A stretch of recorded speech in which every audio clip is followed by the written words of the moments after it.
చదువుతో పాటు skills, placements తో పాటు సక్సెస్ సందీప్ యూనివర్సిటీ మాత్రమే అందిస్తుంది.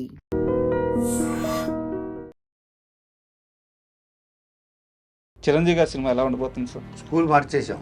మాస్ కాదా? అరే చిరంజీవి గారు ఇప్పుడు చేయలేదు ఇది. హృతిక్ రోషన్ గారికి కూడా మీరు ఒక కథ చెప్పారు, అది జరగాలని చెప్పి తెలిసింది. జరుగుతుంది. బాబీ డైరెక్టర్. ఇప్పటి వరకు ఎక్కడన్నా రివీల్ అయింది ఇది? అయ్యో ఏంటి చెప్పేశాను ఇప్పుడు నేను. కోనా నువ్వే నిర్మాతవి, డైరెక్షన్ చేసుకుంటానంటే కూడా చేసుకో. కరెక్ట్. పవన్ కళ్యాణ్ లాంటి ఒక స్టార్ హీరో ఇంత ఆఫర్ ఇస్తే కోనా వెంకట ఎందుకు ఆ ప్రాజెక్ట్ ఆన్ బోర్డు తీసుకురాలేకపోతున్నారు? నువ్వు ప్రొడ్యూస్ చేసుకో నేను చెప్తున్నాను అని తను అన్న తర్వాత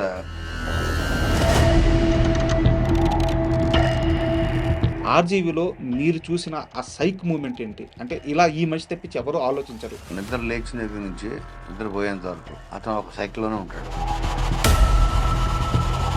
దైవం మనిషి రూపేనా అంటారు. ఆ మనిషిలో ఉన్న దేవుణ్ణి ఎవరు చూడలేరు, కానీ కోనా వెంకట ఒక రోజు చూశాడు చెన్నై బీచ్లో. ప్రతి వాళ్ళకి లైఫ్ టర్నింగ్ మూమెంట్స్ కొన్ని ఉంటాయి. ఆ క్షణంలో ఆడు ఆ క్షణంలో కూడా మీ చేతిలో పాయిజన్ బాటిల్ ఉంది. కోనాకి ఫ్రెండ్షిప్ అంటే చాలా ఇష్టం. అంతే. ఎందుకు స్నేహం విషయాలు అంత స్ట్రాంగ్గా ఉంటారు? ఒక ఫ్రెండ్ని ఒకడు మోసం చేశాడు, వాడు పవర్ఫుల్. నాకు బెస్ట్ ఫ్రెండ్ వాడు. నేను కిడ్నాప్ చేయడం ప్రయత్నించాను. కిడ్నాపా? నడి రోడ్డు మీద అరెస్ట్ అయిపోయాడు. బీహార్ జైలుకి వెళ్ళే వాళ్ళు అంట. దొరుకుంటే అంతే. అంత పెద్ద క్రైమ్ చేశారా? గోవాలో ఏం చేశారు మీరు?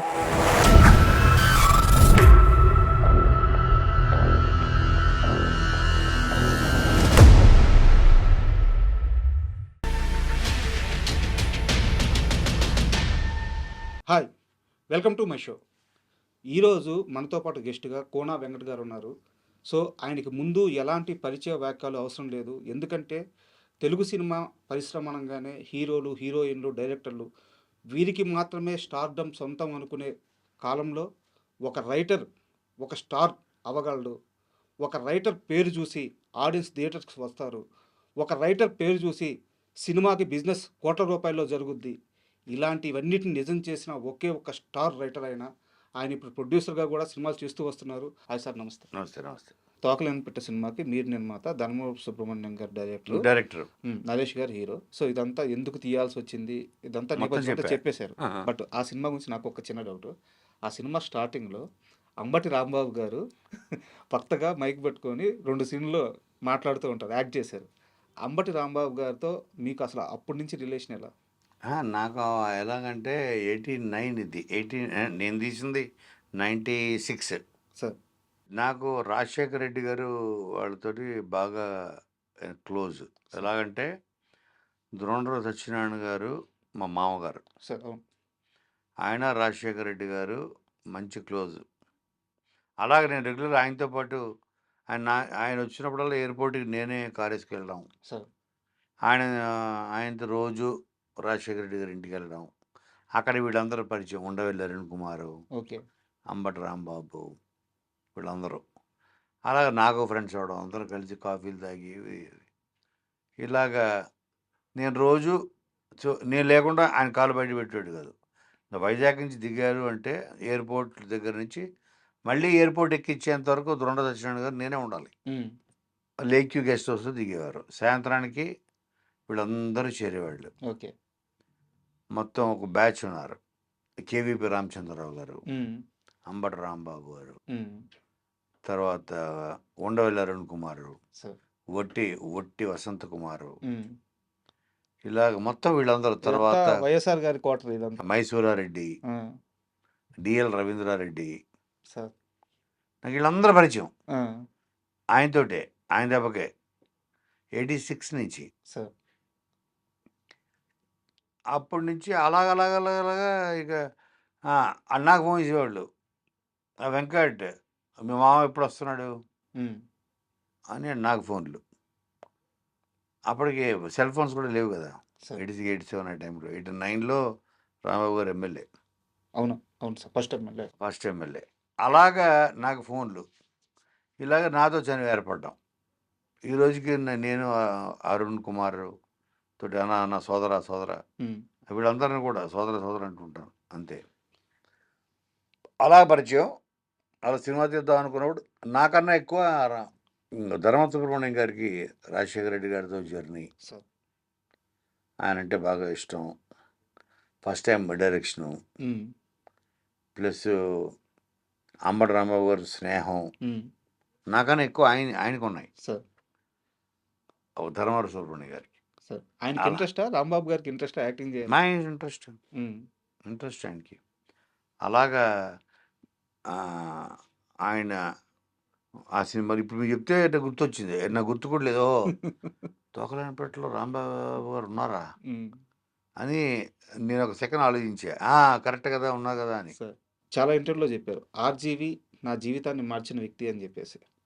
సో, 'ఆర్‌జీవి' గురించి ఒక సైక్ మూవ్‌మెంట్ ఉంటది కదా సార్. అంటే ఈ మనిషి క్రియేటివ్‌లో ఇంత పీక్స్‌కెళ్తాడా? లేదంటే ఏ పనిలో అయినా క్రియేటివ్‌లో గానీ, డబ్బుల విషయంలో గానీ, లేకపోతే ఎమోషన్స్ విషయంలో గానీ, ఎమోషన్స్ ఉండడం గానీ, లేకపోవడం ఏదో ఒకటి. అంటే ఒక పీక్ సైక్ మూవ్‌మెంట్ ఉంటది. ప్రతి మనిషిలో ఉంటది. 'ఆర్‌జీవిలో' మీరు చూసిన ఆ సైక్ మూవ్‌మెంట్ ఏంటి? అంటే ఇలా ఈ మనిషి తప్పించి ఎవరు ఆలోచించరు. ఈ మనిషి తప్పించి ఇలా ఎవరు చేయరు. అలాంటి మూవ్‌మెంట్ ఏదైనా ఇన్సిడెంట్ గుర్తుందా 'ఆర్‌జీవి' గురించి మీకు? ఆయన ఒక మూమెంట్ కాదు. నిద్ర లేచిన దగ్గర నుంచి సార్. నిద్రపోయేంత వరకు అతను ఒక సైకిల్‌లోనే ఉంటాడు. ఒక మూమెంట్ కాదు. పడుకునేంత వరకు. తను చేసే ప్రతీదీ, తను మాట్లాడే ప్రతి మాట, తన ఆలోచన ప్రతీదీ ఏది నార్మల్‌గా ఉండదు. సార్. మనం అందరం మనం ఒక సాంప్రదాయబద్ధమైన జీవితం గడుపుతుంటాం. మనం పొద్దున్నే లేవాలి, స్నానం చేయాలి, ఇస్త్రీ బట్టలేసుకొని వెళ్ళాలి. స్నానం చేసిన తర్వాత దండం పెట్టుకోవాలి. లేదంటే టిఫిన్ చేయాలి. పోనీ దేవుడంటే నమ్మకం లేకపోయినా వాటెవర్ ఒక రొటీన్. హ్మ్. తన లైఫ్‌లో కూడా రొటీన్ ఉంటది. బట్ అక్కడేదో ఉంటే తీయడం, ఏసుకోవడం. తన థాట్ అంతా ఎప్పుడు సినిమానా, ఇంకోటా. ఏది రెగ్యులర్, నార్మల్ అందరూ బతికే లైఫ్ అతను బతకడు. సార్. అతనికంటే ఒక ప్రపంచం క్రియేట్ చేసుకొని, ఆ ప్రపంచంలో is a king of his own world. హ్మ్. అందులో అతను బతుకుతుంటాడు. ఒక పర్టిక్యులర్ ఇన్సిడెంట్ ఏమన్నా అట్లాంటిది చెప్పడానికి ఇప్పుడు ఏమన్నా? లెట్స్ సే ఫర్ ఎగ్జాంపుల్ నేను ఒకరోజు తనకి అసలు ఫుడ్డు అన్నది ఇట్స్ లైక్ మెడిసిన్. హ్మ్. జ్వరం వస్తే టాబ్లెట్ వేసుకుంటారు కదా క్రోసిన్. సార్. ఫుడ్ అంతే. హ్మ్. ఆకలి అన్నది రాము పాయింట్ ఆఫ్ వ్యూలో అదొక డిసీజ్, అదొక జబ్బు, ఓకే. అదొక రోగం లాంటిది. ఆకలేస్తుందా? ఇచ్చేయండి. పర్టిక్యులర్ ఇది తినాలి, అది తినాలి ఏముండదు. లేదు. సో మనం ఏంటి కంపల్సరీ. నేను ఒకరోజు రాత్రి మాడతా రాము నాకు ఆకలేస్తుంది, హ్మ్. నీకంటే నువ్వేమన్నా చెప్పమంటావు స్నాక్ ఏదన్నా? నేనేదో స్నాక్ తందూరి చికెన్ ఏదో అంటే ఏదో వచ్చేసరి నేను తినేసా. హ్మ్. కథ మాడుతూ 12 1 గంట అయింది. ఇప్పుడు తనకు ఆకలేసింది. హ్మ్. ఆ బోన్స్ తిన్నాడు. అబ్బా! అంటే హౌ డిఫరెంట్ ఈజ్. నేను రాము అది అది అది నేను తినేసి బోన్ అయితే ఏంటి అన్నాడు. ఆ టైంకి ఆకలేస్తుంది. ఆ టైంకి ఆకలేస్తుంది. బోన్ ఉంటే బోన్ పూల అది లేకపోతే ఏంటి ఇప్పుడు నన్ను తినేసేవాడు ఏంటారు. ఆకలేస్తే తినాలి. తిండి కూడా ఒక మందు లాంటిదే, మెడిసిన్. ఇట్ ఈజ్ నాట్ మనందరికి ఏంటంటే కొంతమందికి పొద్దున లేస్తే మధ్యాహ్నం ఏంటి డిస్కషన్ ఉంటుంది అరగంట. కరెక్ట్. ఫస్ట్ ఒక పని చేయి, గుత్తి వంకాయ తీసుకొని దాంట్లో మసాలా పెట్టి మధ్యలో కోసి బేరం ఇది చెప్పి. చెయ్యి, తర్వాత ఇది చేయని ఒక అరగంట డిస్కషన్ జరుగుతుంది. హ్మ్. ఏది పొద్దున లేచి బ్రేక్ఫాస్ట్ చేస్తూ హ్మ్. బ్రేక్ఫాస్ట్ మీరు చెప్తుంటే అలాగే నాకు లంచ్ చేస్తూ రాత్రి ఏం చేయమంటారు అనగా దాని గురించి డిస్కషన్. రాత్రి ఒక డిస్కషన్, రాత్రి మళ్ళీ డిన్నర్ చేస్తూ పొద్దున్న బ్రేక్ఫాస్ట్ గురించి డిస్కషన్. తన లైఫ్లో ఫుడ్ అన్నది అదొక టాపిక్కే లేదు. అదొక ఇట్లాగే మెడిసిన్. హ్మ్. ఆకలి అన్నది ఇరిటేట్ చేస్తుంటుంది మనల్ని. సో దాన్ని ఏదైనా వేస్తే లోపల అది తగ్గుతుంది ఇరిటేషన్. జ్వరం వచ్చినప్పుడు క్రోసిన్ వేస్తే తగ్గినట్టు ఆకలి వస్తే వచ్చే పెయిన్, ఇరిటేషను లోపల ఏదోడు పడేస్తే అది తగ్గుతుంది ఇరిటేషన్. సార్. అంతే ఆలోచిస్తారు ఆయన. ఇంతే తిండి, అక్కడ ఏముంటే తినేస్తాడు. ఇదే అదే అసలు దాని గురించి డిస్కషన్ కూడా ఇష్టపడ్డాడు. అమ్మో, ఇది అతిపెద్ద సైక్ మూమెంట్ ఇది. డిస్కషన్ ఇష్టపడ్డావు. సార్. అలాగే డబ్బులు అతని జేబులో ఉండవు, ఉమ్, 5 పైసలు ఉండదు, సార్. ఒక కార్డు ఉండదు, ఓ పర్స్ ఉండదు, ఉమ్, డ్రైవర్ దగ్గర ఉంటుంది. సార్. అది కూడా ఆఫీస్లో అకౌంటెంట్ వాళ్ళ మదర్ డ్రైవర్ దగ్గర క్యాష్ పెట్టో 10,000 పెట్టుకోరా బాబు. ఈయన గుర్తుండదని వాళ్ళు క్యాష్ పెడతారు. గుర్తుగా ఓకే ఓకే, అతను తెలియదు, అతను మెయింటైన్ చేయడం తెలియదు. సో హీఈస్ క్యాష్, డబ్బు కోసం, మనం ఆస్తుల కోసం ఉమ్, సినిమాలు తీయాలి. ఇప్పుడు మన పెద్ద సక్సెస్ అయింది. మీరు ఏం చేస్తారంటే, మా ఫ్రెండ్కి మొన్న కొన్నాడు వెల్ఫేర్, కూర్చుంటే ఉంది అసలు నా నెక్స్ట్ టార్గెట్ వెల్ఫేర్ అన్న మనసులో ఉంటుంది. ఉమ్, తనకు అదేం లేదు. వెంకట్ రాము నేను చిన్న కారు వేసు పల్లె మారుతి ఉమ్, పర్వాలేదు సుబ్బారావు పద, దానికన్నా 4 చక్రాలే కదా ఉండేది, పద అనే కారు ఎక్కేస్తాడు. ఉమ్, నాకు ఒక పెద్ద టాప్, ఒక రేంజ్ రోవర్ కావాలి, ఇది కావాలి, అది కావాలి. అతని ఫిలాసఫీ ఏంటంటే, నేను అడిగా ఒకరోజు ఇదే ప్రశ్న. ఇప్పుడు ఒకరి దగ్గర 1000 కోట్లు ఉంది, ఒకరి దగ్గర 100 కోట్లు ఉంది, ఒకరి దగ్గర ₹1,00,00,000 ఉంది, ఒకరి దగ్గర 10,000 ఉంది. అటు మొత్తం అటు సేవింగ్స్. సార్. 1000 కోట్లు ఉన్నాడు, ఆ 1000 కోట్లని అటు చూశాడా? అటు చూస్తాడా? పోనీ లేదు. లేడు రాము, చూడడం. ఎక్కడున్నాయి అవి? వస్తు రూపంలో, బ్యాంకులో ఉన్నాయి, ఎక్కడో బ్యాంకులోనూ ఆస్తుల్లో ఉన్నాయి. అంతే. ఎక్కడ ఉన్నాయి? ఆస్తుల రూపంలోనూ, ల్యాండ్ రూపంలోనూ, బ్యాంకులో ఉండే ఇవి అకౌంట్లు నెంబర్స్ అవి. అంతే. 127906554 ఇది 12,60,00,000 ఇది అంకెలే కదా, అంతే. బ్యాంకులో ఉన్నాయి. దాంట్లో నువ్వు ఏదో కొన్నావు, అంకె మారింది. ఉమ్, సో నువ్వు చూడలేదు. ఆ 1000 కోట్లు అటు చూసాడా? చూడలేదు. పోనీ 100 కోట్లు ఉన్నాడు, ఆ 100 కోట్లు చూసాడా? చూడలేదు. పోనీ ₹1,00,00,000 ఉన్నాడు, ఇప్పుడు నీ దగ్గర కోటి ఉందనుకో, ఆ కోటి చూస్తావా? రోజు పొద్దున్న లేచి లేదు. చూడలేదు. ఆ బ్యాంకులో ఉంటుంది రాము, నెంబరే. సో అది బ్యాంకులో అదొక నెంబరు. సార్. 10,000 ఉంది, ఆ 10,000 వరకు మ్యాక్సిమం ఉద్యోగులు పెట్టుకుంటాడు, అది కూడా పెట్టుకోడు, జాగ్రత్తగా 10,000 ఉన్నాడు, 10,000 పెట్టుకోలేడుగా, పెట్టుకోలేడు. వాడు ఒక 500 పెట్టుకోగలడు. సో ఎవడో చూడదు దాని మీద. ఓకే, అదొక నెంబరు, ఆ నెంబర్లు మారుతుంటాయి. రాము, నీకు ఇవాళ నీవు సినిమా తీసావు, దాంట్లో 50 కోట్లు పోయాయి. ఉమ్, ఓ అవునా అంటే అక్కడ నెంబర్ మారింది. అంతేనా రియాక్షన్? అంతే. అవునా, ఓకే ఫైన్. 20 కోట్లు లాస్ వచ్చింది, ఓహో అక్కడ నెంబర్ మారింది, అక్కడ నెంబర్ మారింది, అంకి మారింది. బా, నా జీవితం ఎందుకు మారాలి? రాము, ఇది దీంతో 60 crores ప్రాఫిట్ వచ్చింది, we made money, wow super, అంకి మారింది అక్కడ. ఉమ్, అంతే. అంకెలు మారుతున్నాయి అక్కడ బ్యాంకులో. సో హిట్ వచ్చినా అంకె మారుతుంది, ఫ్లాప్ వచ్చినా అంకె మారుతుంది. నేను ఎందుకు మారాలి? బా, this is the craziest thought కదా ఇది. మైండ్ పోతుంది సార్. సార్, యాక్చువల్గా దైవం మనిషి రూపేనా అంటారు, కానీ ఆ మనిషిలో ఉన్న దేవుణ్ణి ఎవరు చూడలేరు. కానీ కోనా వెంకట రోజు చూశాడు చెన్నై బీచ్లో.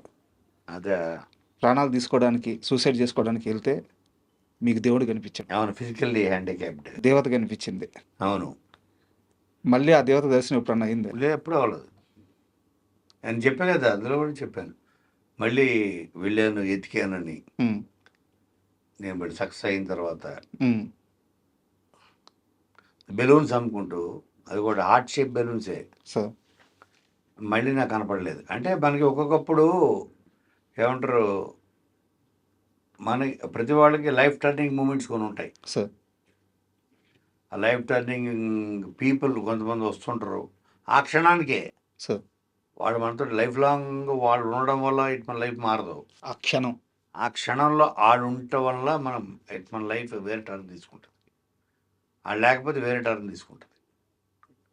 అలాగే చాలా చాలా ఇన్సిడెంట్స్ ఇందాక మేము చెప్తున్నాను, యాక్సిడెంట్స్ అనేది ఒక సెకండ్ తప్పు వల్లే కదా. సార్. ఆ సెకనే ఆ మనిషి జీవితాన్ని మార్చేస్తుంది. ఒక డెసిషను మనిషి లైఫ్ని మార్చేస్తుంది. ఇప్పుడు నేను సినిమా చేయాలి, చేయకూడదు, ఈ చెయ్యాలి చేయకూడదు అన్న ఒక థాట్ వెనకాల జీవితం మారిపోతుంది. అటా ఇటా సార్. అంతే కదా. అంతే. యాక్చువల్గా చేసి మంచి జరిగితే అటు, ఆ చేసి దాని చెడు జరిగితే ఇటు, చేయకపోతే ఇంకోటి. సో ప్రతిదానికి దేర్ ఆర్ మల్టిపుల్, దాని ఏమంటారు యూనివర్స్లో, దాని ఏమంటారు రిపిల్ ఎఫెక్ట్స్ అంటారు. సార్. ఇది చేయడం వల్ల ఇది జరుగుతుంది, ఇది చేయడం వల్ల ఇది జరుగుతుంది, అవును. ఇది జరుగుతుంది, అది జరుగుతుంది, అన్నీ జరిగి ఎవ్రీథింగ్ ఇంటర్లింక్. యూనివర్స్ మనల్ని తీసుకెళ్ళి ఎక్కడో కూర్చోబెడుతుంది.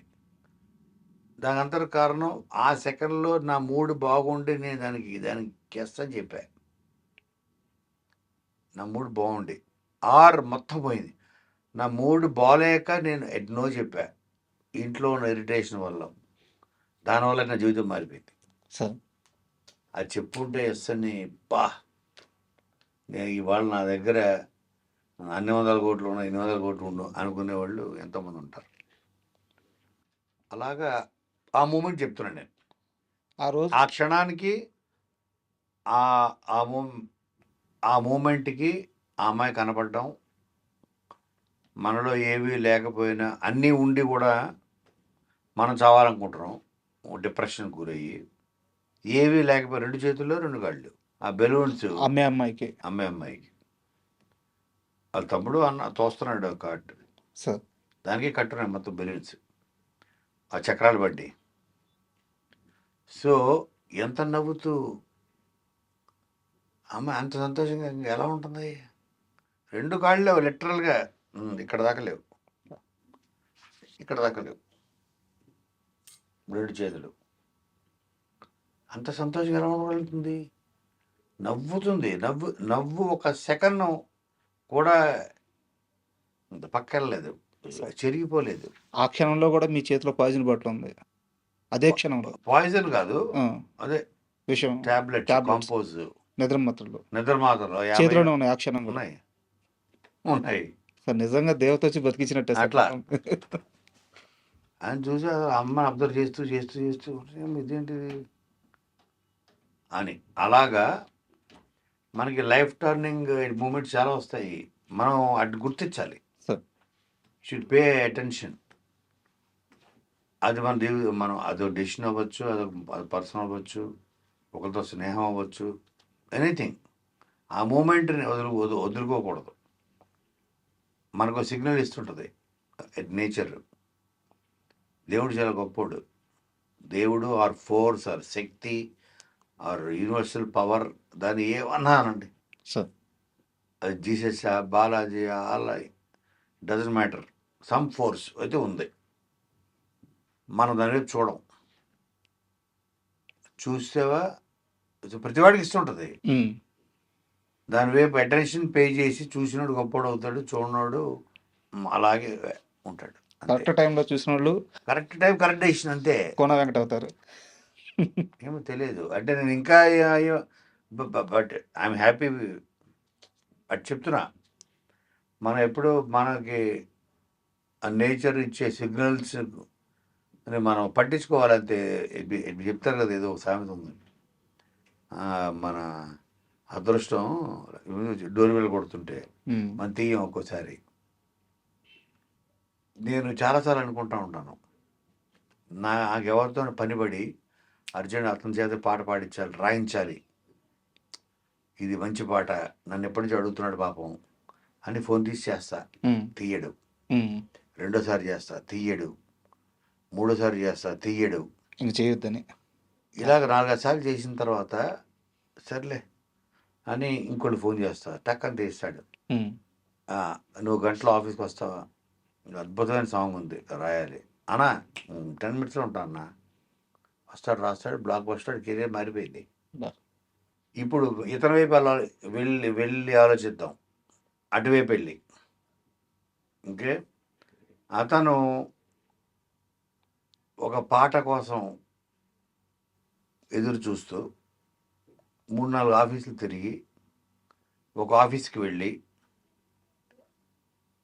లంచ్ టైం అయింది ఆఫీస్లో. ఆ, అందరూ సార్ ఆఫీస్ బాయ్ అడిగాడు, కొత్త డెకరేటర్ ఇతను బడ్డింగ్, 3-4-5-6 పాటలు రాశాడు. అందుకే నాకు తెలుసు కదా, నాకు ఎవరు అవును. చెప్పారు, పరిచయం చేసుకు రండి భోజనం చేస్తారు రండి. ఆఫీస్లో అన్ని ప్రొడక్షన్ హౌస్లో ఉంటుంది లంచ్ అవును. కార్యక్రమం. అవును. అవును. సరే ఆకలి కూడా వేస్తుంది, 2 అయిపోయింది, ప్రొడ్యూసర్ ఇంకా రాలేదు, సరే వెయిట్ చేసేప్పుడు తినేద్దామని అనుకుని ఉన్నాడు. వెళ్ళి కూర్చొని అతనికి రైస్ గీసు వాళ్ళు తెచ్చుకుని కర్రీ బయట తెచ్చుకుంటారు, రైస్ అక్కడ పెడతారు ఆఫీస్లో. పెట్టారు. ప్రొడ్యూసర్ ఎంటర్ అయ్యాడు. ఎంటర్ అయ్యి సార్ అసిస్టెంట్ డైరెక్టర్ కూడా కనబడుతున్నా, ఏంట్రా సార్ మీరు రీక్రియేటర్ అంటావు వచ్చి మీరు తిరుగుతున్నాడు 3 రోజులు. అది తింటున్నాడు ఆల్రెడీ. అడ్డమైన వాళ్ళందరినీ రానిద్దని చెప్పానా, పైగా డైనింగ్ టేబుల్ మీద కూర్చోబెట్టుకున్నాడు అనుకుంటే ఆ రూమ్లో వెళ్ళిపోయాడు.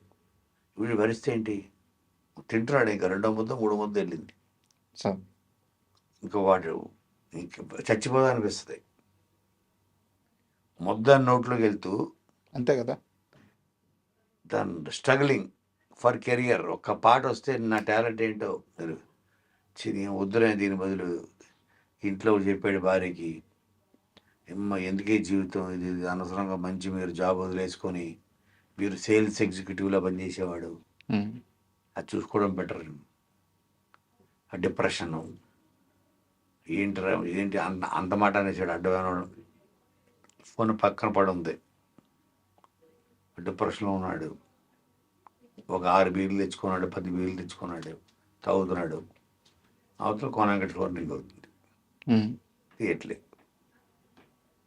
వాడు తప్పు కూడా లేదు. అలానే ఉంది తప్పు. డిప్రెషన్లో ఉన్నాడు, తీయలేదు.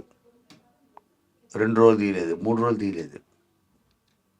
తాగుతున్నాడు, పడుకుంటున్నాడు, లేస్తున్నాడు, తాగుతున్నాడు, పడుకుంటున్నాడు.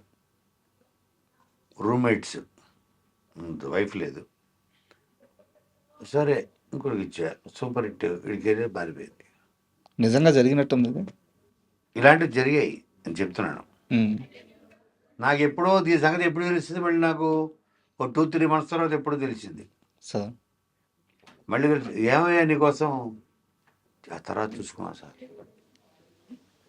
మీ ఆఫీస్కి వచ్చాను సార్ అంటే, నేను ఇంక మళ్ళీ చేసే ధైర్యం లేక ఆఫీస్కి వచ్చాను. మీ అసిస్టెంట్ చెప్పాడు సార్ మీకోసం సార్ ఫోన్ చేశారు. తర్వాత భాస్కర్ భట్ల గారిని పిలిపించి అక్కడ ఆఫీస్లో కూర్చోబెట్టి ర్యాంక్ చేశారు. అయిపోయింది, రిలీజ్, సినిమా కూడా హిట్ అయిపోయింది, బ్లాక్ బస్టర్ అయిపోయింది అని చెప్పాడు సార్. ఓహో, మరి నువ్వెందుకు, ఈ పలానా జరిగింది, సరే ఓకే, ఇంకో సాంగ్ ఉంది ఇస్తాను రాయ్. సార్ నిజంగా జరిగినట్టుంది నాకు. చెప్తున్నా, అలా అంటే కొన్ని ఎగ్జాంపుల్స్ కూడా ఇలా ఉంటాయి. సార్ అంటే ఆ మూమెంట్ని అతని తప్పు లేదు, ఓకే, నేను జెన్యున్గానే చేద్దాం అనుకున్న అవకాశం, నా ప్రయత్నం లోపల కూడా లేదు. సార్ కానీ ఎక్కడో ఒక రాంగ్ పర్సన్, 1 రాంగ్ వర్డ్ అతని మూడ్ డిస్టర్బ్ చేసి, 1 రాంగ్ వర్డ్. అవును.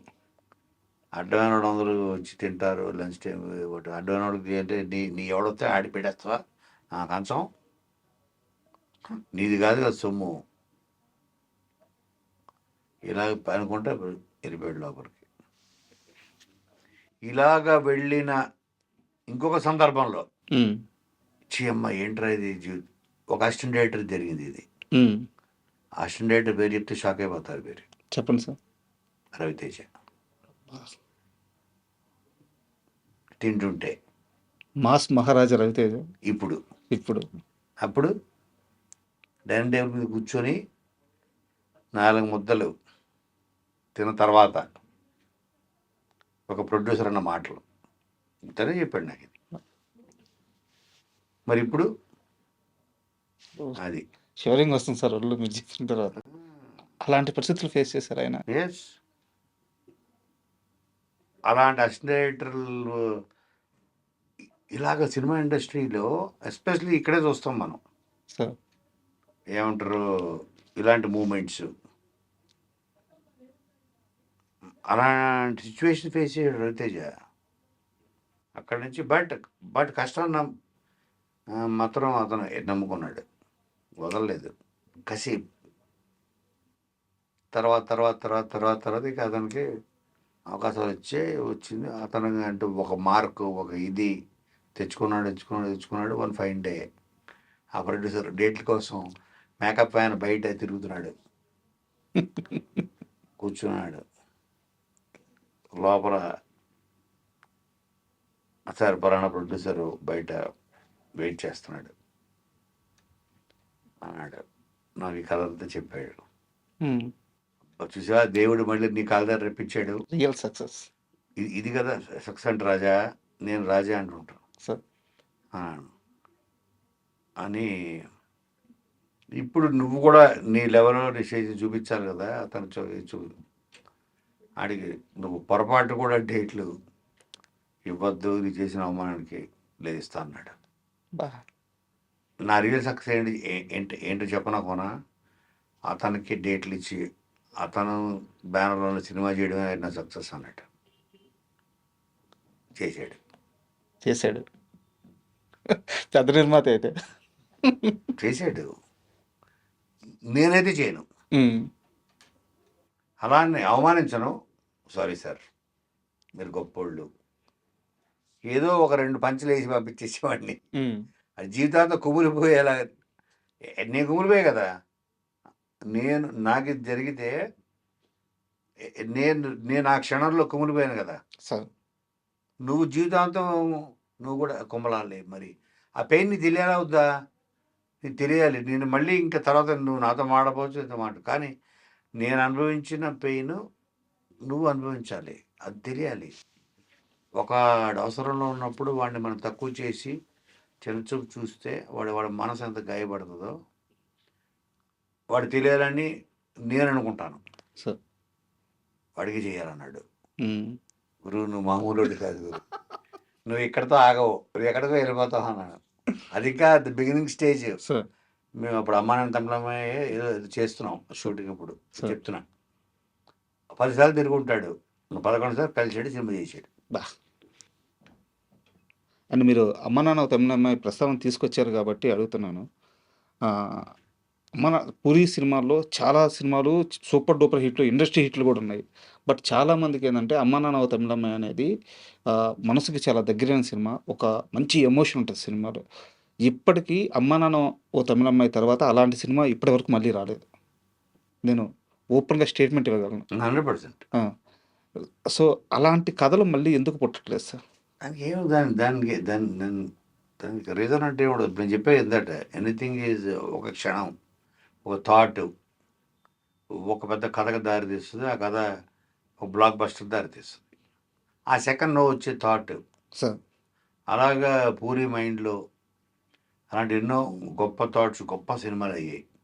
అయ్యో, అలాగే నాకు కూడా ఎన్నో చిన్న ఎన్టీఆర్ లాంటోడు ఒక పిలకేసుకుని ఒక స్వచ్ఛమైన బ్రాహ్మణుడు పాత్ర చేస్తే భలే ఉంటుంది. ఎందుకంటే తన ఉచ్చారణ బాగుంటుంది, తన మాడ్యులేషను చాలా స్వచ్ఛంగా ప్రతి మాట పలుకుతాడు, మింగేడు మాటలు.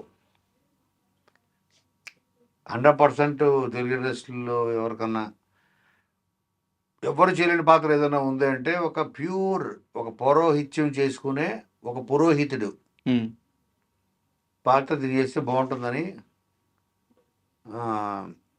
అనుకొని నేను వినయ్తో అని, అలాగే తారకెంటికి రెగ్యులర్గా వెళ్ళేవాడిని. అందరికి ఏమిటే బామ్మ అని ఆ మోడ్యులేషన్ అని చెప్పుకుంటే ఏమిటో దాన్ని చూస్తే తినాలి అనిపిస్తుంది. తప్పంటావా అని అంటే, వారు అపరాధ్యుడా, మనం బ్రాహ్మణం రా, అలాగే కోడిని చూస్తే తినాలి అనిపించకూడదు వేదావా అంటుంటే, అది కాదే బామ్మ నాకు ఎందుకు అనిపిస్తుంది అంటావు? ఈ మోడ్యులేషన్ అవి పడి నవ్వి ఓన్లీ ఆ మోడ్యులేషన్కి అదిరిపోయింది. సో ఈ క్యారెక్టర్ పట్టుకు సినిమా చేద్దాం అనుకుని చేసింది అదుర్సు. యాక్చువల్గా అలాగా ఆ సెకండ్ చెప్తున్నా. ఇప్పుడు ఒక గొప్ప కథ అమ్మాన్ తమిళమ్మాయి లాంటిది ఎందుకు రావట్లేదు అంటే, అది పూరికి ఒక క్షణంలో పుట్టిన ఒక థాట్ ఒక కథగా మారి ఆలోచన దానికి మేమందరం తోడయ్యి అది గొప్ప సినిమాగా మారి ఇప్పుడు మీలాంటి వాళ్ళు ఎంతోమందిని ఇన్స్పైర్ చేసి ఒక మెమరీగా మిగిలిపోయింది. సార్ అండ్ ఒక సీరియస్ క్వశ్చన్ సార్, ఇలా అడగొచ్చో లేదో కూడా నాకు తెలియదు. పూరి అభిమానిగా ఓపెన్గా అడుగుతున్నాను. చాలామంది పూరి ట్రాక్ తప్పేశాడు, పూరి సినిమాలు ఆడట్లేదు, ఇలాంటి కామెంట్స్ చేస్తూ ఉంటారు. బట్ ఆయన స్టామినా ఏంది, ఆయన సత్తా ఏంది, ఆయన సినిమాలు ఎలా ఉంటాయో ఫస్ట్ రోజు సినిమాకి థియేటర్కి వెళ్ళి చూసిన మనుషులం మేము. మీ దృష్టిలో చెప్పండి, పూరి కంబ్యాక్ ఎలా ఉండబోతుంది? 100% చాలా పెద్ద కంబ్యాక్ ఇవ్వబోతున్నాడు. సార్ ఇస్తాడు, ఎందుకంటే ఇచ్చే టాలెంట్. ఇప్పుడు నేనేమంటానంటే, ఇప్పుడు నేను 97 అంటే దాదాపు ఇప్పటికి 40 years అయిందా? Sir 30 years 30 years sir. 30 years అయింది. 30 years కెరియర్. ఇంకా నేను ఇప్పటికీ కొంచెం ఫ్రెష్గానే ఇట్లా ఆలోచిస్తున్నాను అని నేను అనుకుంటా. ప్రజెంట్ జనరేషను సార్ తోటి సమానంగా, అంటే మేబీ ఆ జెన్జీ బ్యాచ్ లోకి వెళ్ళి నేను అంటే ఇంకా నేను ట్రెండ్లోనే ఉన్నాను, ఓకే అన్ని ఫీల్ అవుతుంటా. సో పర్సన్ మన ఏజ్ పెరగచ్చు, ఆలోచనలకి వయసు ఉండదు, ఆలోచనలకి ఏజింగ్ ఉండదు. సార్ కథ అన్నది ఒక ఆలోచన నుంచి పుడుతుంది.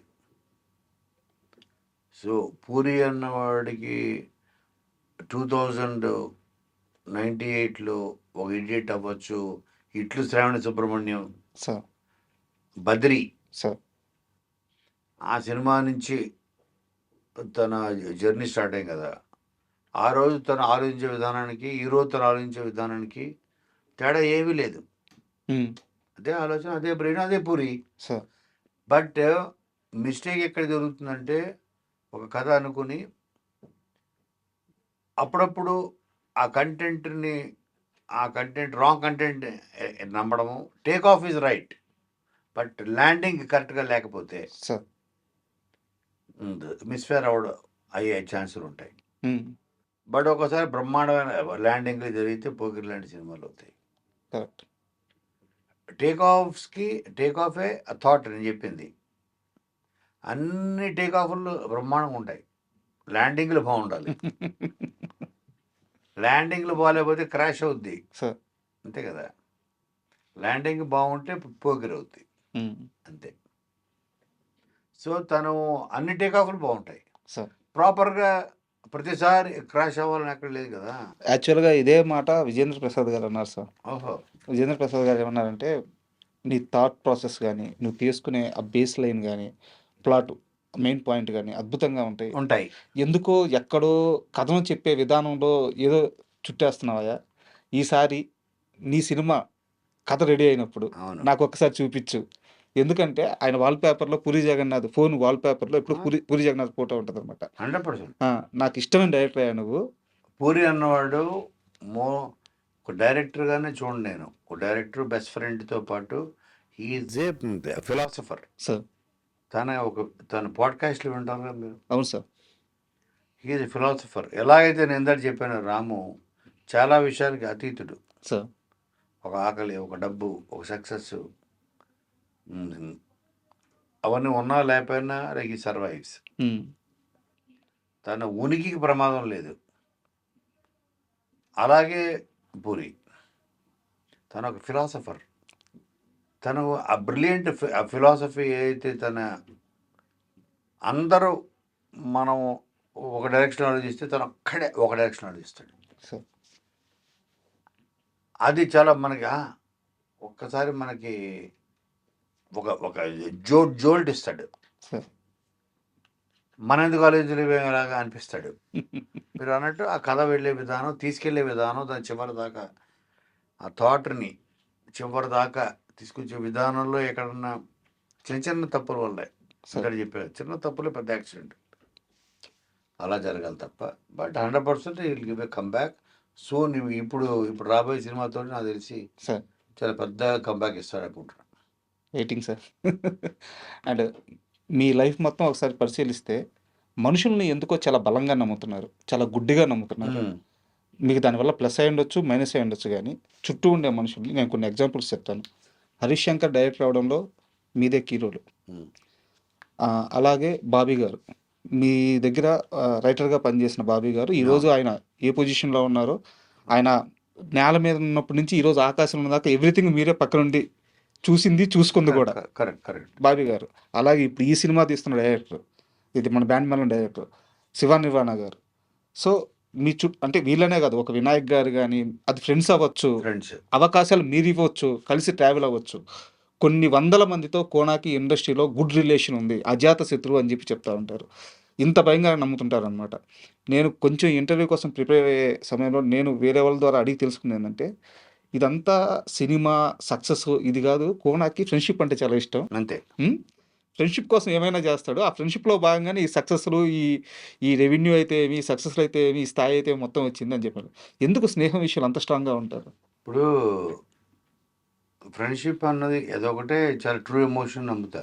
సో ఫ్రెండ్షిప్ అన్నది ఫ్రెండ్షిప్ ఆశించదేమి. ఓకే. మనం ఒక అమ్మాయితో స్నేహం చేసామంటే ఏదో ఒకటి ఆశిస్తాం. అది ప్రేమ అవ్వచ్చు, ఇంకోటి అవ్వచ్చు. ఓకే. కానీ ఒక ఫ్రెండ్ దగ్గరే మనం ఏం ఆశిస్తాం తెలుసా మీకు? ఎక్కువ స్నేహం ఆశిస్తాం. అంతే.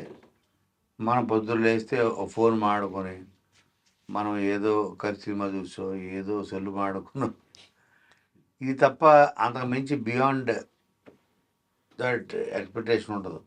సరే నిజంగా ఏమైనా ఉందా? ఎవరో లేవా? సరే వదిలేసి. ఉందా? ఏదో ఉంటే ఎవరో ఇంత ఓపెన్గా ఉండగలం. అదే వేరే రిలేషన్లో అది కుదరదు. మన సొంత వాళ్ళని కూడా అడగలేం.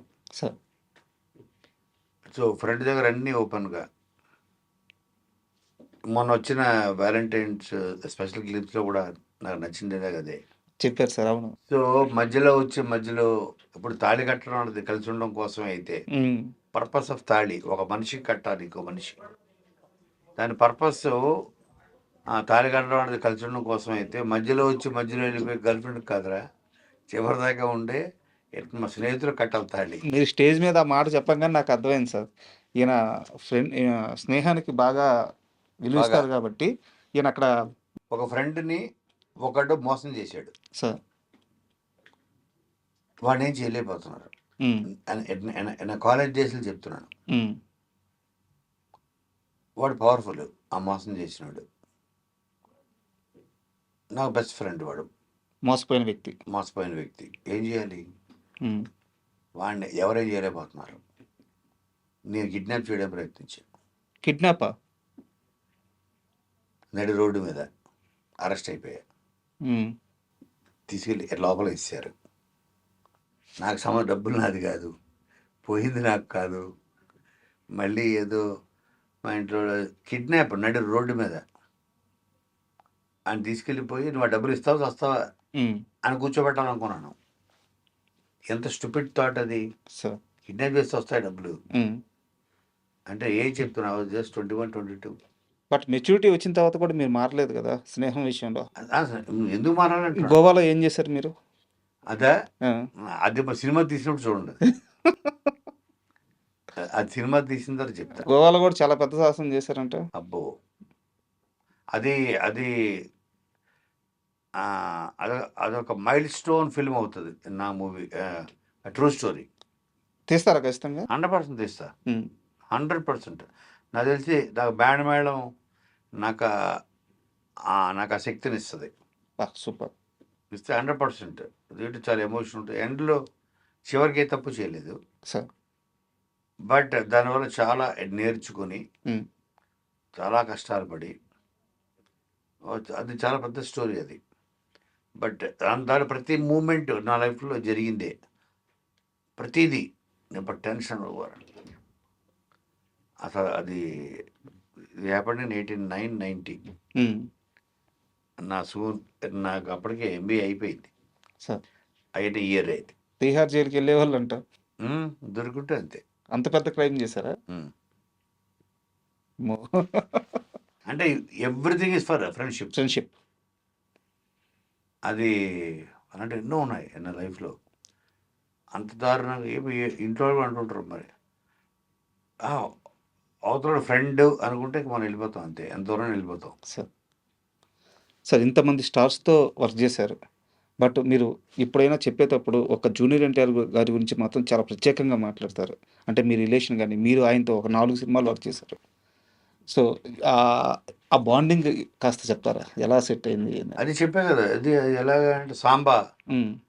నుంచి స్టార్ట్ అయింది. కొంతమందితో కనెక్ట్ అవుతాం. హ్మ్. పర్సనల్ లెవెల్‌లో. స్టారా? కాదా? ఇంకోటా? సెకండరీ. తారక్ స్టార్ కాకపోయినా నా ఫ్రెండ్‌షిప్ అంతే. హ్మ్. తారక్ అన్నోడు ఒక నార్మల్ హ్యూమన్ బీయింగ్. ఒక సాఫ్ట్‌వేర్ ఎంప్లాయీ అయినా నా పరిచయం అయ్యుంటే, నా ఎమోషన్ టువర్డ్స్ హిమ్ ఇంతే ఉంటది. సార్. తను స్టార్ అవ్వడం వల్ల, పెద్ద స్టార్ అయిపోవడం వల్ల మాకింకా దూరం పెరిగింది. హ్మ్. దూరం పెరిగినొచ్చేది ఈయన్ని కలవట్లేదు. బిజీ అవ్వడం. మీరు బిజీ, ఆయన బిజీ అవ్వడం. ఆ! హ్మ్. హ్మ్. Is too busy. హ్మ్. తర్వాత తను నంబర్ ఆఫ్ ప్రాజెక్ట్స్ డిస్టర్బ్డ్. ఇది, ఆ సినిమా, అది. వద్దులే మనం డిస్టర్బ్ చేయకూడదు. హ్మ్. నేను దూరంగా ఉండి కూడా నేను అతని దగ్గరగా ఉండగలను ఆలోచనలతోటి. సార్. తారక్ అయినా అంతే, పవన్ కళ్యాణ్ అయినా అంతే. సార్. ఇద్దరితోటి. ఓకే. సో, నా థాట్స్‌లో అతనున్నాడు కదా! సార్. పొద్దున్న లేస్తే. సార్. థాట్స్‌లో ఉంటేనే చాలు. అతను స్నేహితుడి కింద లెక్క. మనం ఒకరిని గుర్తు చేసుకొని ఎలా ఉన్నాడో, ఏం చేస్తున్నాడో, ఆ! పోనీ ఇది బాగా జరగాలి. అంటే అది కూడా స్నేహమే. సార్. పొద్దున్న లేచి గంట మాడుకొని, సాయంత్రానికి కూర్చొని కలిసి కాఫీలు తాగి, రోజులు గడిపితే స్నేహం అని కాదు. నేను తారక్ కలవక మేబీ 2 ఇయర్స్ అయింది. బా బట్ నా థాట్స్‌లో ఉన్నాడు కదా! స్నేహమే అది. సార్. మీరు మొన్న స్టేజ్ మీద 'అదుర్స్ 2' ప్రస్తావన తీసుకొచ్చారు సార్. సార్ 'అదుర్స్' సినిమా చాలా బాగుంటది. చాలా బాగా నవ్వించారని నేను చెప్తే, కొత్తగా ఈరోజు నేను చెప్తే, నేను నవ్వుల పాలైనట్టు. కొత్తగా నేను చెప్పాల్సిన అవసరం లా.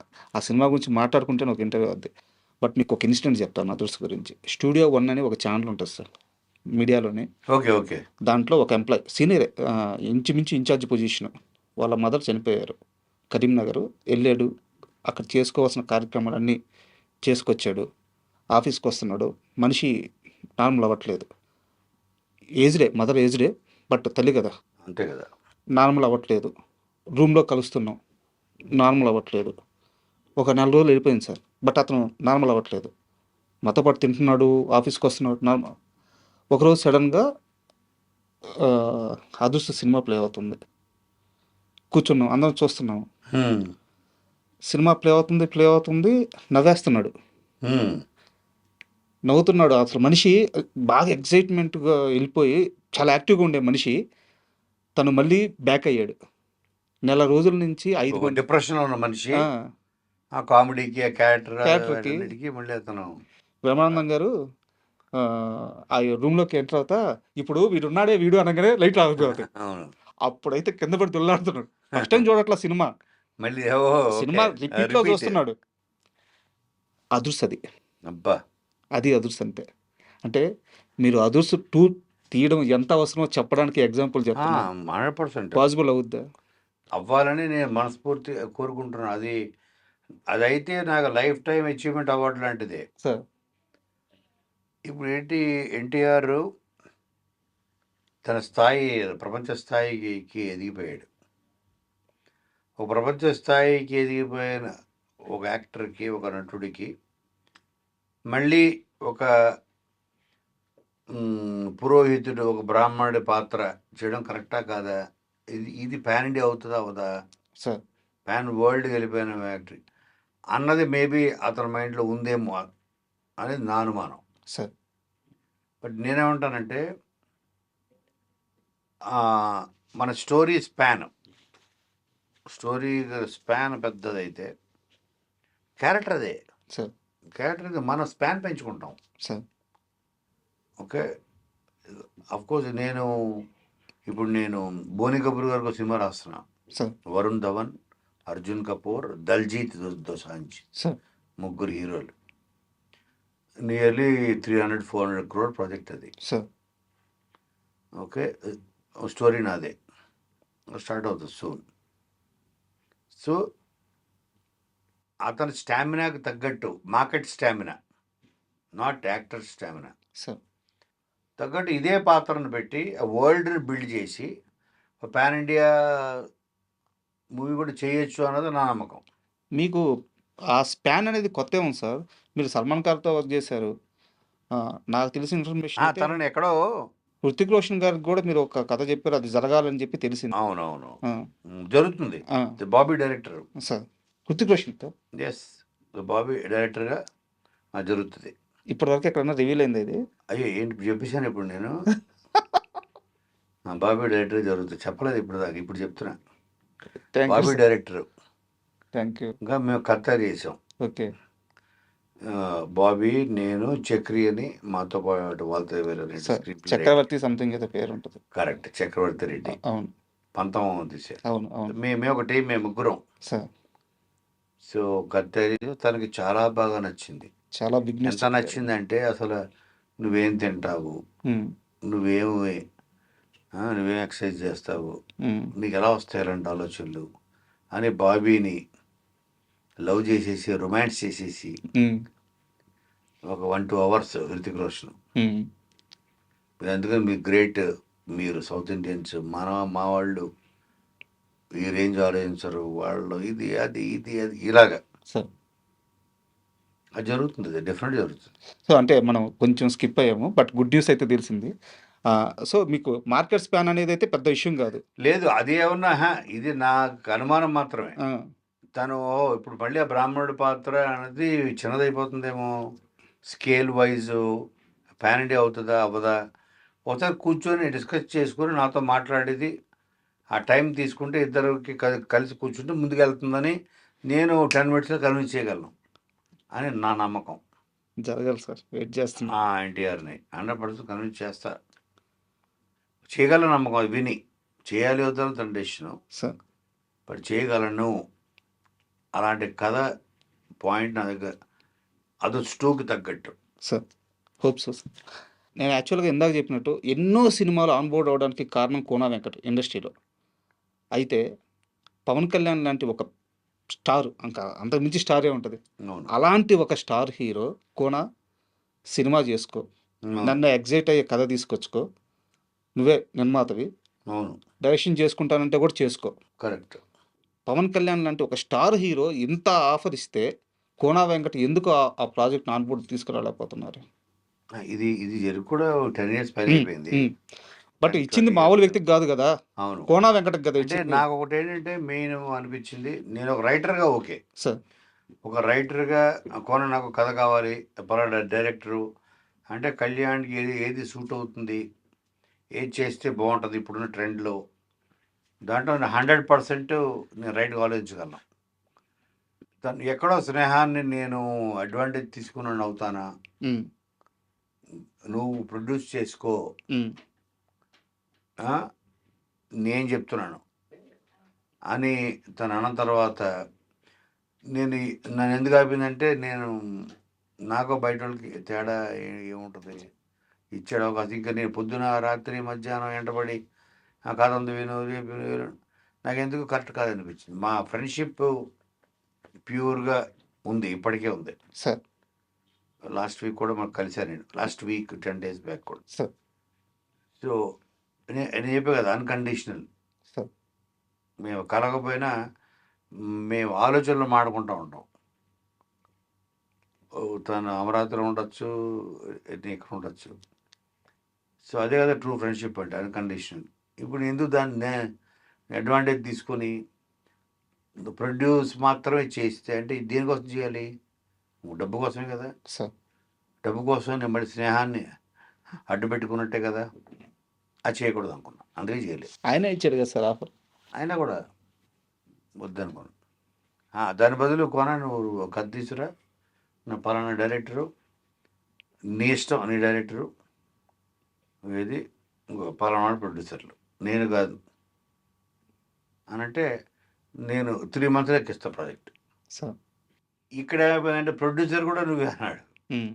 దాంతో ఓకే, వినడానికి బాగుంది, it's a very big opportunity, బాగుంది. కొన్ని 100 మంది ఎదురు చూసే అవకాశం. అవును, కానీ నేను ఎందుకు వద్దు అనుకున్నానంటే, స్నేహాన్ని మనం ఫ్రెండ్షిప్ అడ్వాంటేజ్ తీసుకోవడం నాకు ఇష్టం లేక వద్దు మనం చేయకూడదు అందరు. I'm happy with what I have. డబ్బుల కోసం అయితే చేయకూడదు. సార్ నువ్వు ప్రొడ్యూసర్ అని చెప్పు, నేను చేస్తాను, అన్నీ నేను చేస్తాను. ఆర్ మనిద్దరం కలిసి మనిద్దరం ప్రొడ్యూసర్స్, నువ్వు చేయండి కూడా చేస్తాను. సార్ నువ్వు ప్రొడ్యూసర్ చేసుకో అంటే చేయండి నేను. అండ్ వివి వినాయక్ సార్, ఆయనతో మీ రిలేషన్ గురించి ఎంత చెప్పుకున్నా తక్కువే. అవును. వివి వినాయక్ గారి సినిమాలు గమనించినప్పుడు ఏంటంటే ఆయన కెమెరా ఫ్రేమ్స్ పెట్టే విధానం, అంటే నేను నాకు అంత నాలెడ్జ్ లేదు, బట్ అబ్జర్వేషన్ ప్రకారం చెప్తున్నాను. ఒక పని రావాలంటే ఆయన ఫ్రేమింగ్ ఒకలాగా ఉంటుంది, ఒక యాక్షన్కి ఒకలాగా ఉంటుంది. ఆయన అదుర్సు తీయగలడు, ఆది తీయగలడు, అది తీయగలరు, 100% తీయగలరు. అలాంటి వివి వినాయక్ ఎందుకు సార్ ఇప్పుడు యాక్టివ్గా లేకపోవడం? ఆయన అంటే ఆయన నుంచి సినిమాలు రావాలని చెప్పి చాలా మంది వెయిట్ చేస్తారు. మధ్యలో ఏంటంటే తనకి కొంత హెల్త్ ఇబ్బంది అయింది. Sir now is completely all right. Sir ఇప్పుడు మళ్ళీ ప్రతి వాళ్ళకి ఒక ఫేస్ ఉంటుంది, లో ఫేస్. అప్పుడు మనలో మనం కొంత ఒక అడుగు వెనక్కి వేసి, ఏం చేయాలి, ఇప్పుడు ఏం చేస్తే బాగుంటుంది అని ఆలోచించుకోవడానికి మనం టైం ఇచ్చుకోవాలి. మనమే టైం ఇచ్చుకోవాలి. సార్ ఇచ్చుకొని ఆ పీరియడ్లో తను ఉన్నాడని నా అభిప్రాయం. అంటే 100% తను కూడా ఎలాగైందంటే, నేను చెప్పాను పూరి గురించి, అలాగే తను కూడా మంచి కంబ్యాక్ ఇచ్చే పొటెన్షియల్ ఉన్న డైరెక్టర్. మాస్ సినిమా అంటే ఏంటో వి వినాయక్ ఇచ్చే డెఫినేషన్. అంతే కదా సార్. సినిమా అంటే వి వినాయక్. నేను చాలామంది డైరెక్టర్స్తో ఇంటర్వ్యూలో మాట్లాడుతూ ఉంటాను సార్. చాలామంది చెప్పే మాట ఏంటంటే, హీరోలు యంగ్స్టర్స్ అప్పుడు, అంటే ఇప్పుడు స్టార్లు కానీ అప్పుడు యంగ్స్టర్స్గా ఉన్నవాళ్ళు, ఆది లాంటి సినిమా తీయండి, ఆది లాంటి సినిమా తీయండి అని చెప్పి ఇండస్ట్రీలో ప్రతి డైరెక్టర్ చుట్టూ తిరిగేవాళ్ళంట. డ్రీమ్ ఆది లాంటి సినిమా కావాలని. అంత మాస్ ఇచ్చిన డైరెక్టర్ ఆయన. సో ఆ కంబ్యాక్ కోసం వెయిట్ చేస్తాను. 100% నేను వెయిట్ చేస్తాను. ఇలా ఇన్ఫ్యాక్ట్ మాకు ఈ మధ్యన కూడా 2-3 మీటింగ్స్ జరిగాయి. తను కూడా చేయాలని ఇప్పుడు మళ్ళీ స్టార్ట్ అయిపోయింది. సార్ ఒకళ్ళిద్దరు హీరోలతో కూడా ఇటు మాట్లాడడం జరిగింది. రెడీ తను ఎప్పుడైతే రెడీ అయితే మేము అప్పుడు రెడీ. అంటే నేను రెస్పాన్సిబిలిటీ తీసుకుని నేనే ఇప్పుడు నా సినిమా అయిపోయిన తర్వాత మరి చేయాలన్నది. ఎందుకంటే బాబీ నేను కలిపి మేము ఇచ్చాం కథలు కొన్ని. బలుపు, సార్ అలాగే అల్లుడు సీను, సార్ మీ ఇద్దరం కథ ఇచ్చి వి వినాయక్ డైరెక్షన్లో సినిమా చేయాలని ఫిక్స్ అయ్యాం. బాబీ గారు ఇస్తారా ఇప్పుడు ఆయన? ఎస్, ఇద్దరం కలిసి. అవునా? రైటర్ ఎక్కడికి పోతాడు? మనిషిలో ఉన్న రైటరే కదా. తను నీ డైరెక్షన్ నువ్వు చేసుకో. మనం కూర్చున్నాం అంటే ఒక వారం రోజుల్లో ఒక కథ తయారవుతుంది. ఆ కథ తీసుకెళ్ళి చెప్పామంటే వినాయక్తో కూర్చుంటే అది ఇంకా డెవలప్ అయ్యి నీ డైరెక్షన్ నువ్వు చేసుకో. బాబీ గారిని మిమ్మల్ని చూస్తుంటే చాలా ముచ్చటేస్తుంటుంది సార్. ఎందుకంటే చిన్నప్పుడు కొడుక్కి నడక నేర్పించి, ఆ కొడుకు పెద్ద అయిన తర్వాత తండ్రికి ఒక గర్వం వస్తుంది, ఇట్లా కాలు ఎగరేసి ఆ కొడుకుతో కలిసి ట్రావెల్ అవ్వడం. అట్లా ఎందుకో మీ ఇద్దరిని చూస్తుంటే ఒక తండ్రి కొడుకులాగా.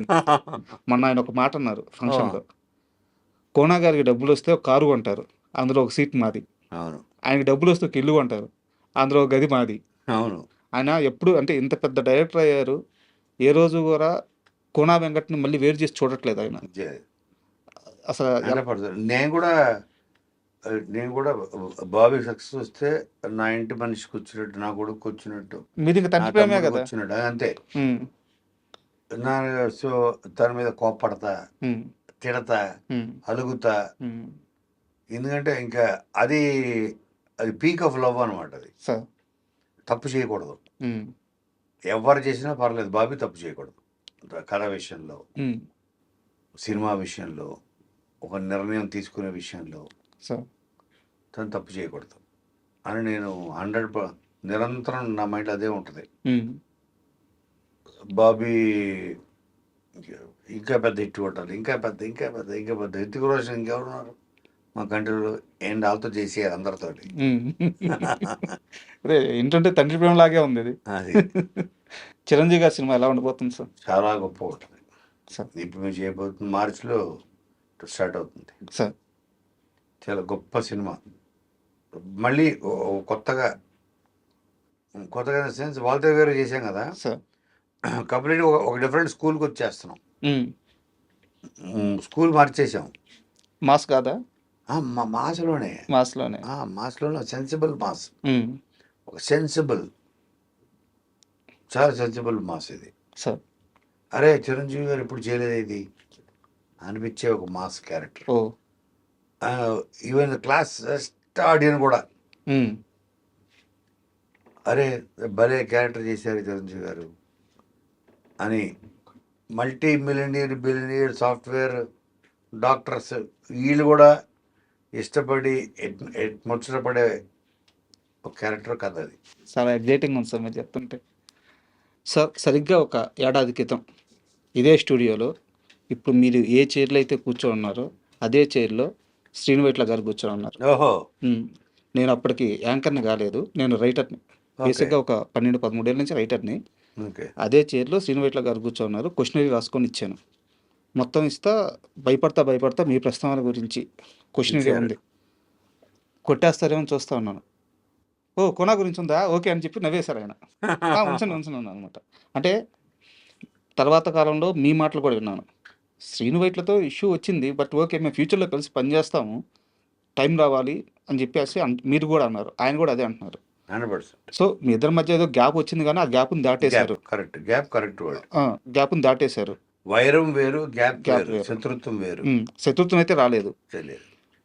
మీతో సినిమా గ్యాప్. చేయడానికి ఆయన రెడీగా ఉన్నారు. ఆయనతో సినిమా చేయడానికి మీరు రెడీగా ఉన్నారు. అయితే ఇది కలపాల్సింది రైటరే కదా! కలపాల్సింది ప్రొడ్యూసరు. కాదు. ఇక్కడ ఒకటుంది. అంటే నేను రైటర్‌ని కాబట్టి మీడియా వరకు నాకున్న అవగాహనతో అడుగుతున్నాను. ఇంత ట్రావెలింగ్‌లో ఒక 'ఢీ', ఒక 'రెడీ', ఒక 'వెంకి', కింగ్. ఒక 'బాద్‌షా', ఒక 'కింగ్' ఇలాంటి కథ, ఇలాంటి మెప్పించి ఇంకో కథ దూకుడు. ఒక 'దూకుడు' ఇలాంటిది పుట్టాల్సింది మీ మెదడులో నుంచే కదా! అవును. అది పుట్టినప్పుడు దీనికి శ్రీను వైట్ల అయితేనే న్యాయం చేస్తాడు అనే నమ్మకం కలగాల్సింది కూడా మీకే కదా! అలాగా ఆ అలా బీజం ఉండదు. ఆ బీజం పడాల్సింది కోనా వెంకట్ నుంచే కదా అని నాకు అనిపిస్తుంది. కాదు, అలా ఉండదు. సార్.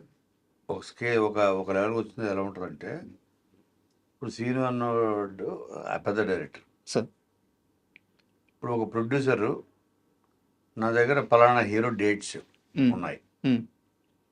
అతను కామెడీ సినిమా చేయాలనుకుంటున్నాడు. హ్మ్. Action entertainer. అతను నా దగ్గరికి వచ్చి దీనికి మీరు గోపీమోహన్ హ్మ్.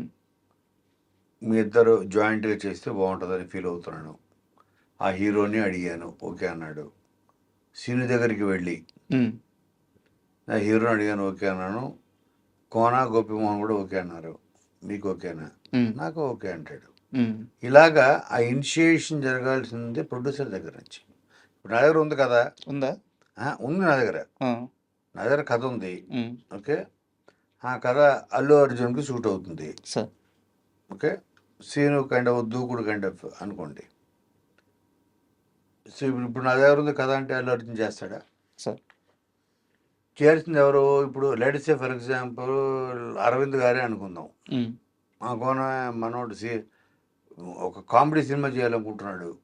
మీ కాంబినేషన్ అయితే కరెక్టు అని కలిపేది నిర్మాత అవుతాడు ఎప్పుడు. హ్మ్. కలిపేది రైటర్ అవ్వడు. సార్. కలిపేది ప్రొడ్యూసరే. అందరిని కలిపి ఒక తాటి మీద తీసుకొచ్చి సినిమా చేసేది ప్రొడ్యూసరే. మీ కాంబినేషన్ గురించి ఎందుకు ఇంత గట్టిగా అడుగుతున్నా అంటే sir, sorry to say this, అంటే ఇంటర్వ్యూలో ఇలా మాట్లాడుతున్నందుకు క్షమించండి. ఇప్పుడు మన ఇండస్ట్రీలో టైర్ 2 హీరోల గురించి తీసుకుంటే నేను పేర్లు ప్రస్తావించట్లేదు. వద్దు. చాలామందికి హిట్లు లేవు సార్. సిన్సియర్‌గా కష్టపడుతున్నారు. కొత్తగా ప్రయత్నించాలని చెప్పి ట్రై చేస్తున్నారు. కానీ టైర్ 2 హీరోలకి హిట్లు ఉండట్లేదు. ఆడియన్స్ కామెడీని విపరీతంగా ఎంజాయ్ చేసే రోజులు మళ్ళీ వచ్చినాయి. మీలాంటి వాళ్ళు మళ్ళీ కలిస్తే ఒక 5, 6 మంది హీరోలకి అద్భుతమైన హిట్లు పడతాయి. సో, అందుకే అవునవును. అన్నప్రసాద్ నేను నమ్ముతా నేను. హ్మ్. నేను నమ్ముతా. సో, అందుకని ఇంత గట్టిగా అడిగాను. అవునవును. సో, మీ కాంబినేషన్‌లో కొన్ని సినిమాలున్నాయి. ఒక 2, 3 సినిమాల గురించి మాట్లాడుకుందాం. ముఖ్యంగా మీ కాంబినేషన్ అనంగానే నాకు భయమేస్తుంటది ఒక పక్క. ఎలా హ్యాండిల్ చేశార్రా అని చెప్పి. 'వెంకీ' సినిమాలో ట్రైన్ సీక్వెన్స్. అంటే సీక్వెన్స్ బాగుంది, క్యారెక్టర్లు బాగున్నాయి, ఆర్టిస్టులు బాగున్నారు, రైటింగ్ బాగుంది ఓకే. బట్ ఒక మాస్ సినిమాలో అరగంట సేపు ఒక సినిమాని ట్రైన్‌లోనే పెట్టి నడిపించాలి అనే ఎలాంటి ధైర్యంతో ముందుకెళ్లారు? దీనికి డెఫినెట్గా ఆ క్రెడిట్ ఇవ్వాల్సింది సీను వైట్లకి. సార్. నేను ఆ క్యారెక్టర్స్ క్రియేట్ చేశాను. ఈ Hmm. క్యారెక్టర్స్ రాయగలిగి పంచులేవి కొన్ని వేసి తనకు కూడా కామెడీ టైమింగ్ దానికి అది ఒక కొత్తదనం ఏదో ఒక సినిమాలో ఒకటి ఉండాలి ఎలిమెంట్ ఒకటి. Hmm. అది కొత్తగా ఇప్పుడు మాడుతున్నారు కదా 20 years తర్వాత కూడా. సార్. 25 years sir. 2003 అంటే 23 years 23 years తర్వాత కూడా వెంకీ గురించి మాట్లాడుతున్నారంటే ఆ కొత్తదనమే కదా. సార్. అలాగేదో ఒకటి సింబాలిక్గా ఉండాలి ఏదో ఒకటి అని అందులో అన్ని క్యారెక్టర్స్ పెట్టేసాం కదా అందులో. అవును, ప్యాక్డ్గా ఉంటుంది. ఆ ప్యాక్డ్ ఉంది కాబట్టి బోర్ కొట్టదు, ఒక గంటన చూస్తారు. సార్. ఆ నమ్మకం అంతే అది. సార్. ఆ నమ్మకం ఇంకా దాంట్లో ఒక్కోళ్ళకి ఒక్కొక్క క్యారెక్టరైజేషను. ఆ క్యారెక్టరైజేషన్స్లోంచి అది క్రియేట్ అయింది ఒక 1/2 hour 25 minutes అట్లా. సార్. అండ్ డి విషయానికి వస్తే శ్రీహరి గారి క్యారెక్టర్, అవును, ఆయన పర్ఫార్మెన్స్ గురించి కానీ ఆయన ఆ క్యారెక్టర్లో ఇన్వాల్వ్ అయిన విధానం గురించి కానీ మీకు అంటే మీకు బాగా గుర్తుండిపోయిన ఇన్సిడెంట్ ఏదైనా షేర్ చేసుకుంటారా? పెర్ఫార్మెన్స్ చేయించడం విషయంలో సీను వైట్ నెంబర్ 1. సార్. ఇప్పుడు నేను ఒక మోడ్యులేషన్ ఊహించుకొని రాస్తా కదా, నేను ఊహించని మోడ్యులేషన్ చెప్పిస్తాడు. నేను చూసి షాక్ అవుతా, అమ్మని భలే చెప్పించాడు సీను అని. Modulation king sir. Seenu. Srihari గారి విషయంలో ఎలా హ్యాండిల్ చేశారు? ఆ శ్రీహరిని కూడా తనే హ్యాండిల్ చేశాడు. సార్. తను ఒక మంచి గోదావరి జిల్లా ఎటకారం ఉంటుంది కదా, అది తెలంగాణకు అప్లై చేశాడు. చేసి చాలా బాగా ఎక్స్ట్రాడినరీగా తను హ్యాండిల్ చేశాడు. సార్. శ్రీహరి కూడా నాకు బాగా ఇష్టం, మేము బాగా క్లోజ్ ఉండేవాళ్ళం. ఆ సినిమా నుంచి ఇంకా క్లోజ్ అయ్యాం. సార్. అలాగా తను యాక్షన్ ఎంటర్టైనర్మెంట్ ఈక్వల్గా ఒకటి ఎక్కువ ఒకటి తక్కువ అని కాకుండా సమానంగా హ్యాండిల్ చేయగల సత్తా ఉన్న డైరెక్టర్ సీను. సార్. అలాగే వి వినాయక్. సార్.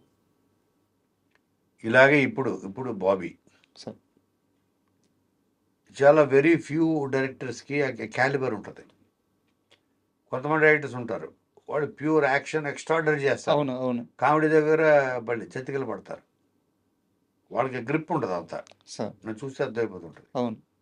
కొంతమంది కామెడీ ఎక్స్ట్రాడనరీ హ్యాండిల్ చేస్తారు, యాక్షన్ ఒక powerful character presentation, hero elevations ఒక ఇది, అక్కడ మళ్ళీ డల్ అయిపోతారు.